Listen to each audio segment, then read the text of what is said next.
What's going on, everybody? We got the top 10 worst hit rap songs of 2024. Not just songs. Well, not songs. Rap songs. So, wait. We're going to see what this guy's opinions are, and they're probably valid because there was a lot of objectively bad rap music this year. I mean, there is every year, right? Objectively bad music. There's objectively bad music every year. But definitely in rap, there's a lot of stinkers, let's be honest. I mean, we already saw Ben Shapiro in the thumbnail. Let's be honest, Nicki, Bigfoot's probably going to be on this list. Kanye, Carnival, probably on this list too, let's be honest. Or maybe something else. Maybe Fried.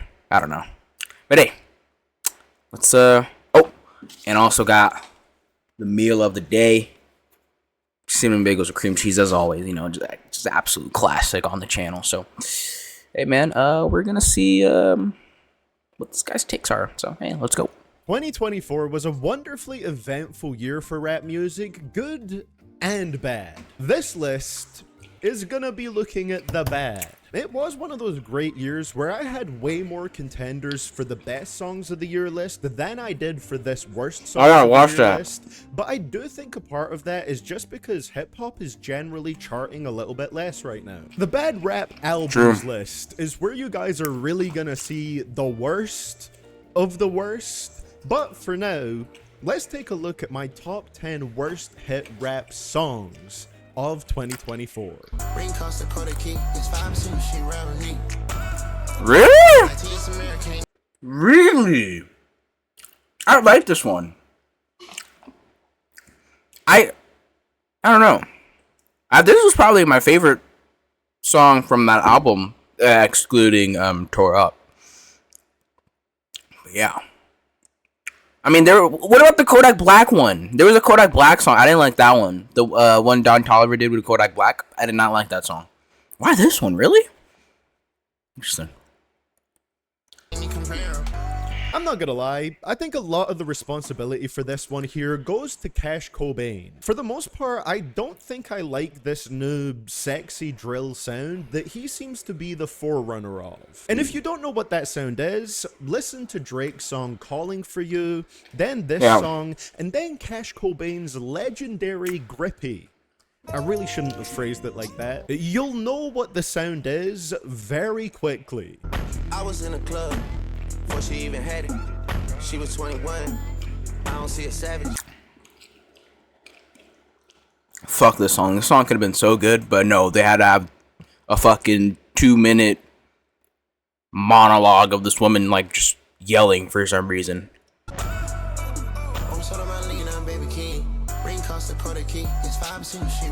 Pussy so good, I just had an epiphany. It's grippy and wet, you know I'm a vet, but you making me feel like a rookie. And you made me tap out so swiftly. And that's my first issue, really. I'm not a fan of this sound because, one, I'm just not a fan of the way that it sounds generally. Really? I like the sound. I feel like once you've heard one of the songs in this style, the rest come across as extremely formulaic. Don Toliver isn't horrible here, but I just really dislike the production underneath his vocals, and Cash Cobain. His delivery has been annoying every single time that I've heard him so far. I got what you need. Niggas can't fuck with me. You wanna move cities, then come to me.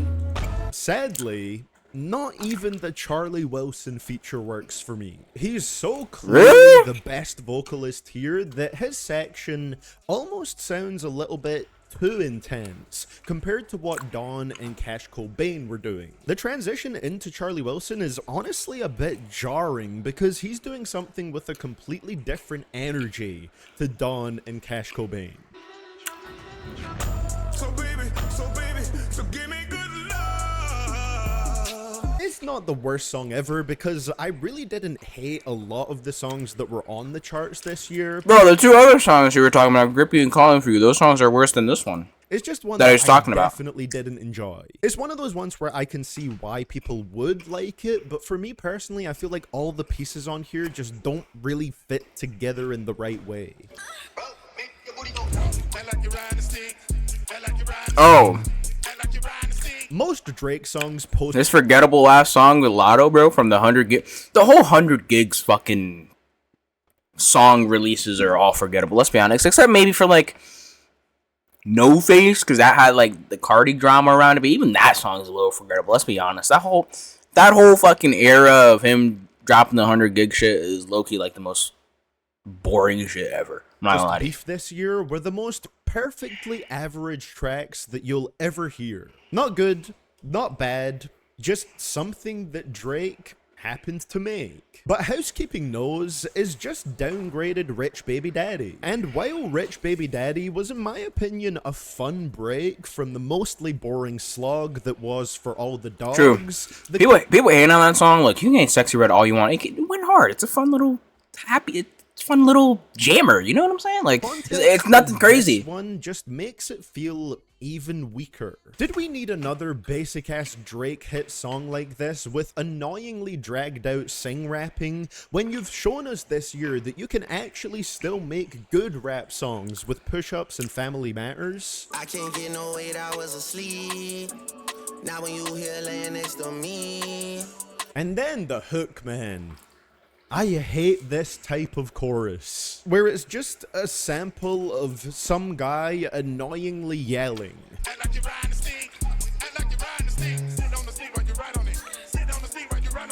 Lotto's verse is cool, I guess, and there's a funny bar or two in there, but it still doesn't really do much for me. This is just another one that I can throw in the forgettable Drake club songs pile. Forgettable. At first, I'm not gonna lie, I didn't listen to that Eminem album. I don't think I've ever listened to a Eminem album. Like, I'm just like, bro, it's just not.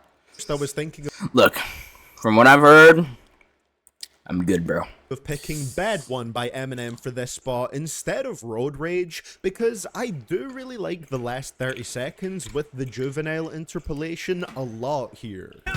Oh, you want me to fucking chill and tone this shit down, huh? Yep, that shady speaking his mind like it was his mouth, huh? But the more that I think about it, that last 30 seconds really doesn't save the track from being the worst song on the album for me. Even with the context of this song being in character as Slim Shady, I am just not interested in hearing a song that is mostly dedicated to obesity and the coddling of overweight people. The biggest issue really is that it falls flat because I just don't know what this song is trying to be tonally. It's not over the top, animated, or insulting enough to really be a Slim Shady track, and it's not sincere enough to be an Eminem track. It's this confused middle ground, so it just ends up coming across as a boring lecture on why being fat isn't exactly good for you, over an instrumental that doesn't even sound like it wants to be on this song. Fuck, guys. I was thinking, I was like making a plan, like, fuck, maybe I should get fat, but like Eminem told me that it's not good for you, so maybe I should just stop. I don't know. It made me, man, damn. He told me that being fat is bad? Shit, maybe I shouldn't do it. Preference at the end. The hook isn't all that great either. I feel like there's been really mixed results from Eminem's recent rotation of hook artists. Road Rage is easily the worst Eminem song that charted this year. He himself even sounds pretty bored on it. Don't make me have to smoke this nigga, cause I fuck with him. Push come to shove on this mic, I will humble him. I've seen some people saying that in retrospect, this was actually a pretty slept on diss track and would be considered as good if the Drake-Kendrick beef didn't get more serious. But I just don't agree. 7 Minute Drill is super weak. There's a reason Cole walked back this track, and it's mainly because a lot of his disses on it were like the knit of my shirt right now. Waffle. I don't believe for a second that he means it when he calls Kendrick's second album sleep-inducing. It's a diss track with no real heart behind it. Your first shit was classic, your last shit was tragic. Your second shit put niggas to sleep, but they gassed it. And let me get this clear, you can absolutely exaggerate in diss tracks, but you have to at least sound like you mean it in the moment. It True. doesn't help that it just feels like you can hear J. Cole not despite being all that into this with just how his voice sounds on this track. He averaging one hard burst like every 30 months or something. If he wasn't dissing, then we wouldn't be discussing him. Is this one of the worst diss songs ever recorded? No, it's not. We have one of those later on in the list. Bigfoot. A pretty weak one that, in my opinion, is made even worse. Or the Hard with Part 6. context But that wasn't really. when That wouldn't the really be a artist hit, who would made it? Actually deletes it later. It never hit. It never hit Billboard. Really want to do it in the first place. Oh, bro. No.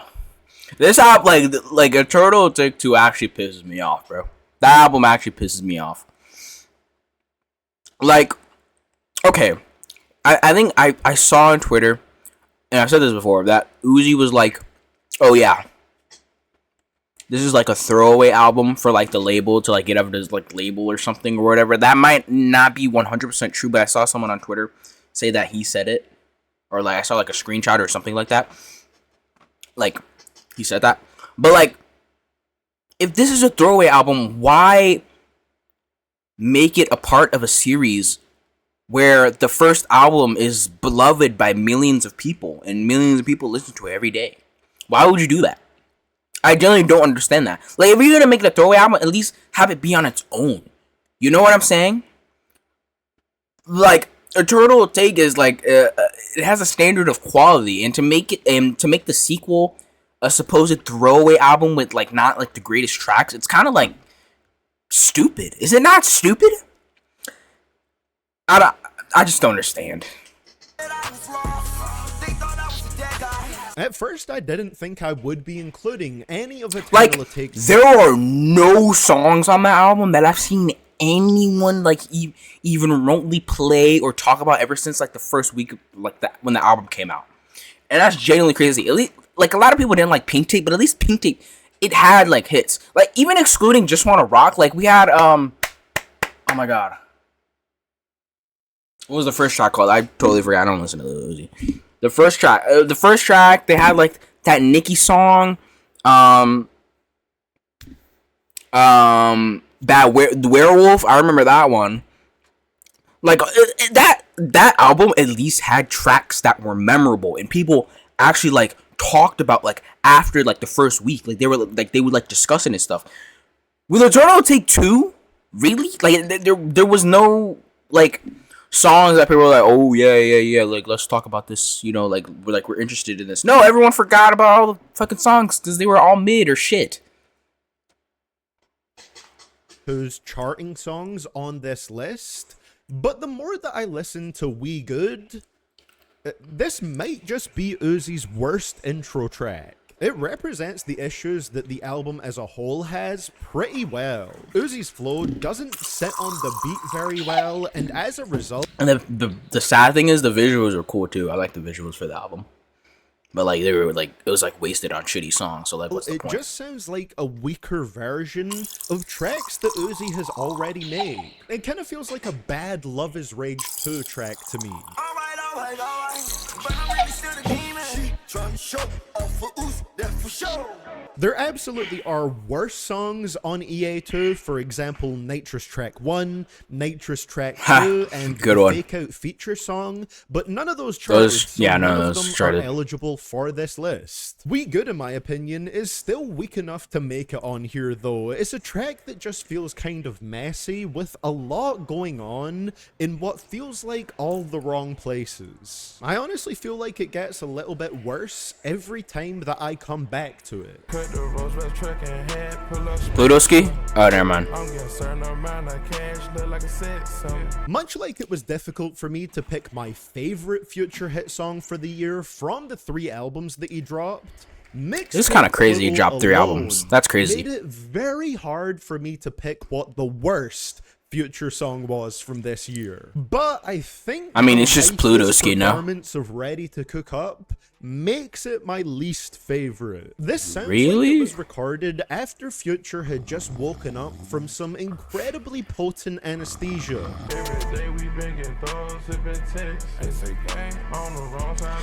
To be honest, I've never really been a big fan of Future anyway, bro. The beat itself sounds pretty weird. He's alright. Like, he has some good songs, some but elements of this are just so loud that it makes my head start ringing when I listen with headphones on, and that is not a good thing.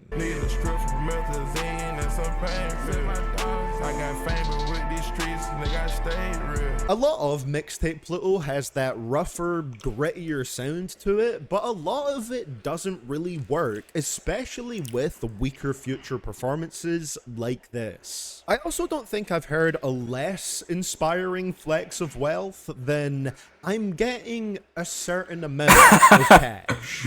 I'm getting Wanna a certain elaborate amount of on that a little cash. bit? No? Dude, this guy didn't even try to, like, I know this song was flex. bad for me because it is track number 4 on mixtape. Like, can you tell us, like, how much gas? Like, marks the fuck, point you of the could be album, you could be getting a whereas $5 bill. That's all I The know. rest of it probably was not gonna be very good.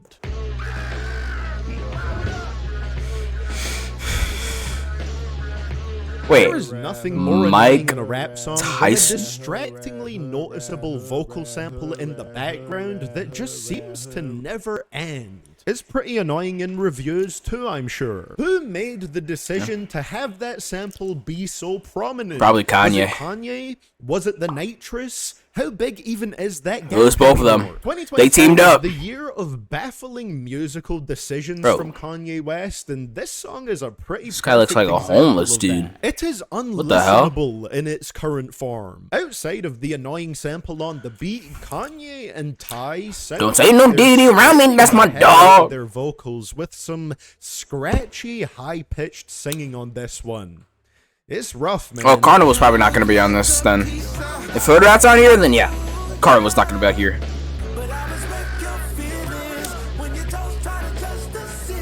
Ty also somehow managed to have a less creative version of Drake's Dim Sum bar on this one. So that's not ideal. Now, would this be a good song if they simply just removed the vocal sample from the beat?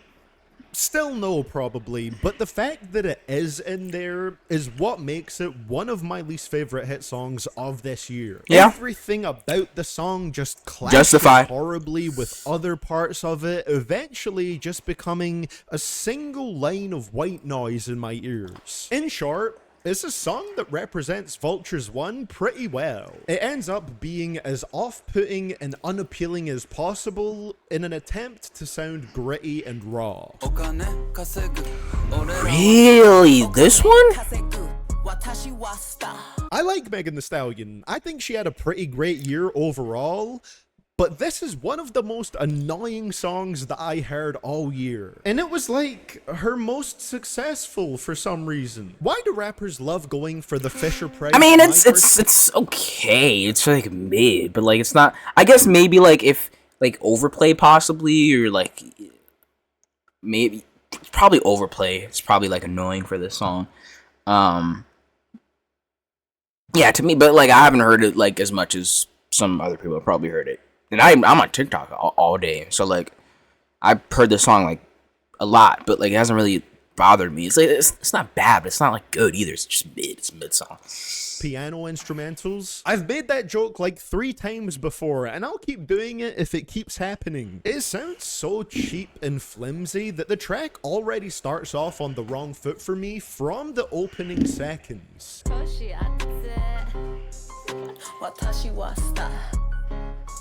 And then the chorus. If the beat wasn't annoyingly simple enough, that constant repetition of the word star with that super breath I get money, I'm a star. just Star. adds on to Star. it. Money, I'm a star, star, star, star, star, star, star.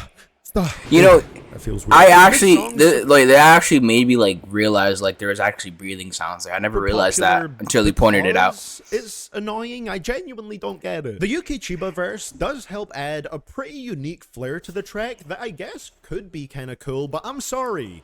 Nothing will sound good over this beat to me. I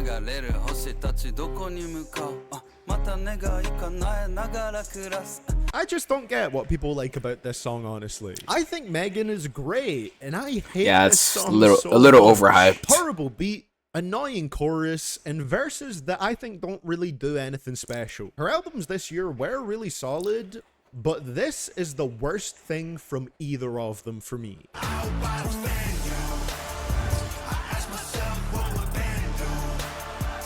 This charted on the Hot 100, the main singles chart for songs in America.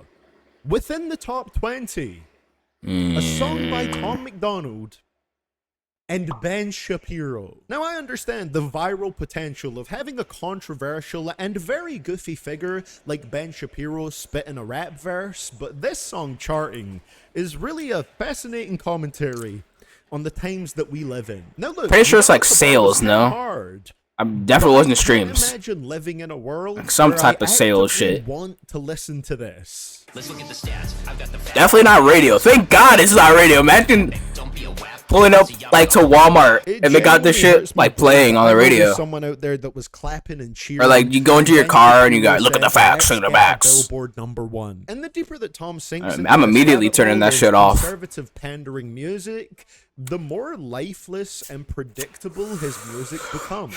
At this point, it feels like he's making songs from a checklist. I felt like I knew exactly what he was gonna say. Well, yeah. No My Tom pronouns. MacDonald Screw the bingo woke, you scorecard know, was still after this, mentioning that he's controversial.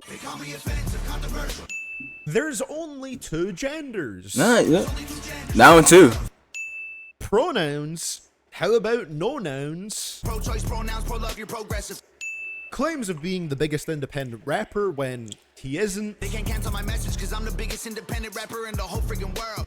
Wanking over the American flag. Where the American flags at? Remember when people would hang those? They've been taken down, they all been replaced with BLM flags or a rainbow. Calling other people sensitive when his whole brand is whining and complaining. I was put here to upset you. You can cry and you can scream. Oh, by the way, did you know that he's white? I'm not ashamed because I'm white.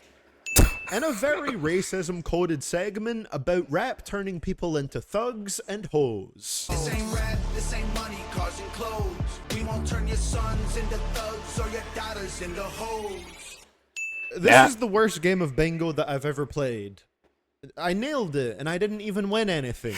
Also, this isn't how bingo scorecards look, is it? Facts is peak music for the I don't usually listen to rap crowd. It just sucks that their commitment to their political views has them boxed in to listening to such flavorless, bland, predictable, boring. There was the Todd segment on this song kind of explains like it kind of okay, well, yeah, this is obvious.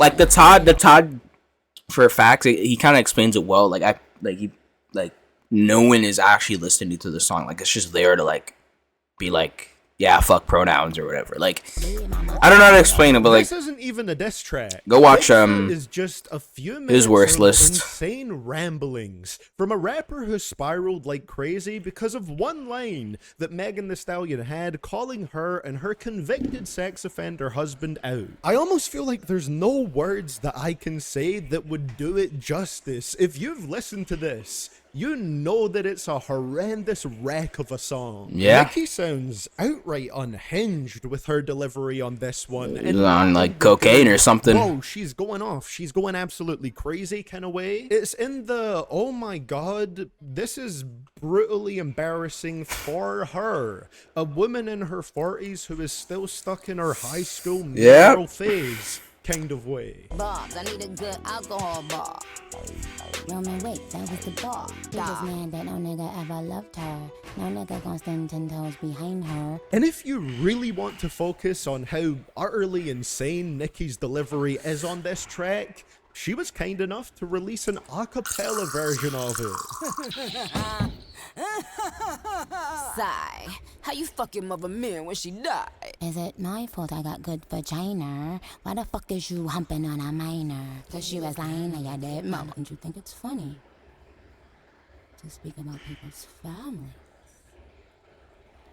We'll all join in. Thanks, Nicki. And lyrically, I still can't get over the fact that Nicki's response to Megan Thee Stallion pointing out that Nicki's husband is a sex offender was, "You have lots of consensual sex." At least she got consent, Nicki. At the end of the song, she teased the second installment, but thankfully that has not Psycho. seen the Lord's light of blessing day that. yet. That shit wasn't Probably released. Never should. I know you're not supposed to be nice in diss tracks, but this one just reeks of bitterness and envy. With Nicki coming out looking considerably worse than Megan here. Yep. Nicki Minaj considers herself the queen of the rap game, and the queen that she is Cersei Lannister. Morally questionable choice of a man that she sleeps with aside, she displays a self-destructive amount of jealousy when she sees somebody younger coming up that she's afraid will take her spot. It fits a little bit too perfectly. Continue wearing that crown, Nicki, and congratulations on having the worst hit rap song of 2024. Yeah. 2 lists down. 2 more to Fuck, go. I gotta watch the best one. I was hoping to have all of these out in December, but it's looking. All right, guys, what do you think? What are you guys' thoughts? Good list. I feel like that Mamushi song is a little bit too low though, or too high technically. Too high. It should. Yeah, I feel like Hoodrat's worse than it. What are the other songs? That Lil Uzi song is worse. Didn't Pluto Ski chart? Or did no? Pluto Ski did chart. That song was ass. I should have been on this list. All right. Well, what do you guys think? Tell me in the comments below. Oh, I totally forgot. Happy 2025. All right. Goodbye.